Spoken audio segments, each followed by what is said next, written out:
गुरुदेव को कोटि कोटि प्रणाम।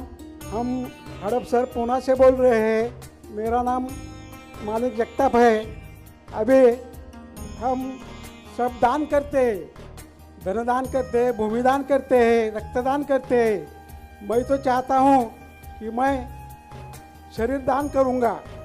शरीर दान करने के बाद कोई धर्म विधि कैसे करेंगे हम? श्री राधे, दान करने की परंपरा तो हमारे जीवन से जुड़ी हुई है और दान करना तो हमारे लिए सद्भाग्य, सौभाग्य, शुभ कर्म में गिना जाता है।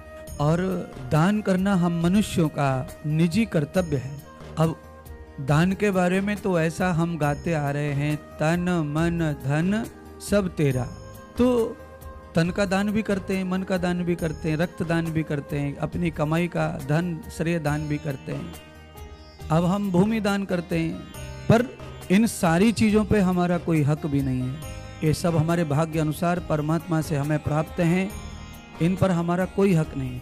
पर हम सामाजिक परंपरा से जीवन जीते हैं, इसीलिए कुछ कुछ चीज़ों पे हमारा कुछ दिन के लिए हक हो जाता है।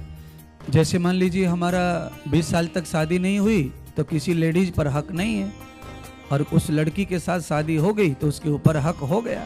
तो हक से हम उससे काम करवा लेते हैं, हक से उसे डांट लेते हैं, हक से आज्ञा कर देते हैं और रूठ जाते हैं। तो ये तब हो सकता है, कुछ समय के लिए हो सकता है, कायम नहीं हो सकता था ये, क्योंकि हमारा वो भी अधिकार नहीं है।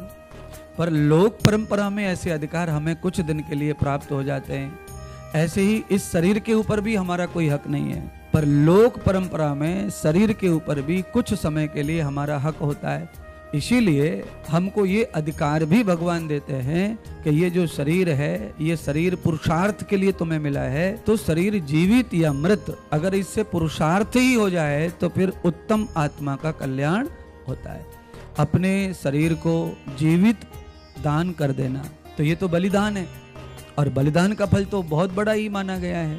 तो अगर आप अपने शरीर को जीवित दान कर देते हैं तो उससे ये होता है कि हमारे विज्ञान है, साइंस है, मेडिकल है, उसको नॉलेज मिलता है, ज्ञान मिलता है, और उस ज्ञान से लाखों करोड़ों लोगों का लाभ होता रहता है।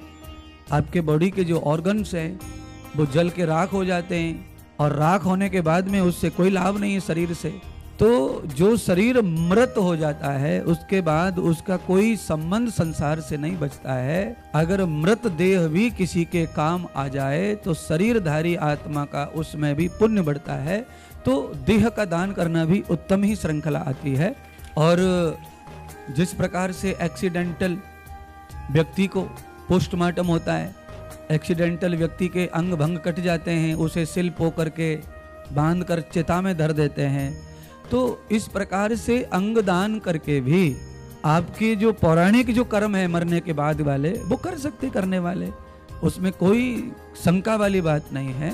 पर आपका देह दान ही प्रकृति के लिए हो गया, समाज के लिए हो गया, तो कोई विधि अगर नहीं भी होती है तो भी आपको कोई खतरा नहीं है, और आप विधि हो जाए तो भी आपको लाभ है, नहीं हुआ लाभ है।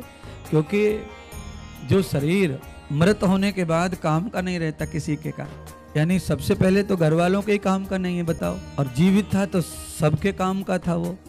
अब मर गया शरीर तो घर वाला कोई भी उसे काम का नहीं मानता है, उसे ले जाते हैं उठाकर शमशान में। तो जो शरीर अपनों के काम नहीं आता है वो जगत के काम आ जाए तो उससे अच्छा क्या बात है। ये तो पुण्य का विषय, बहुत अच्छा उत्तम है। तो शरीर दान, देह दान करने में पुण्य का भाग बढ़ता है, बहुत सत्कर्म में गिना जाएगा वो। ये अच्छा काम है। धन्यवाद।